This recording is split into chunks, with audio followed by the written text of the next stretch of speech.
Turning our attention now to the ASX, here's Matt Birney and Bulls and Bears with the latest public company views and interviews. Welcome to Bulls and Bears, brought to you today by medical technology company Proteomics International, ASX code PIQ. I'm Matt Birney and I'm joined now by the Managing Director of Proteomics, Dr. Richard Lipscombe. Hi, Richard. Hello, Matt. Okay, Richard, I understand that your ProMarker D blood test kit can predict the onset of kidney disease in diabetics before any symptoms even appear. Tell me, how does that work? It's a simple blood test.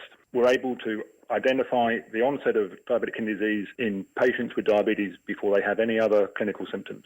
So there's a theory here that a GP would recommend to a patient with diabetes that you should have this test? Exactly. Everybody with diabetes is at risk of developing complications like diabetic kidney disease, and all of those patients should have that test. How big's the global market? There are currently 463 million people with diabetes, and as of today, already 1 in 3 have developed kidney disease. It's a number that we're trying to reduce. So how do you know your ProMarker D test works? Throw some numbers at me from, say, your best clinical trial. We've studied over 5,000 patients for 4 years. We've been able to predict which patients would develop diabetic kidney disease. 84% of the time, we can identify the patients that the current standard of care tests miss.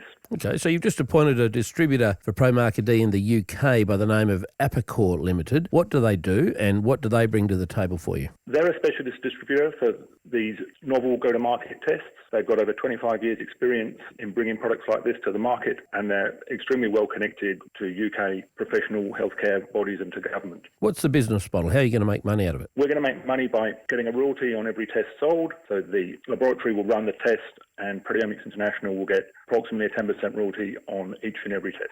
How many people suffer from diabetes in the UK, and do you have any numbers around what it costs the UK government every year? Yes, according to Diabetes UK, there are 4.8 million people with diabetes today, and it costs the NHS £10 billion a year to treat just the diabetes. They're very expensive, and most of that money is being spent on complications like diabetic kidney disease. Dr. Richard Lipscombe from Proteomics, thanks for joining me on Bulls and Bears today. And remember, we're only here to give you information, not advice, which you should of course seek independently. I'm Matt Birney, and this is Bulls and Bears. For more public company CEO interviews, go to the Money page on the 6PR, 2GB and 3AW websites and click the Public Companies tab.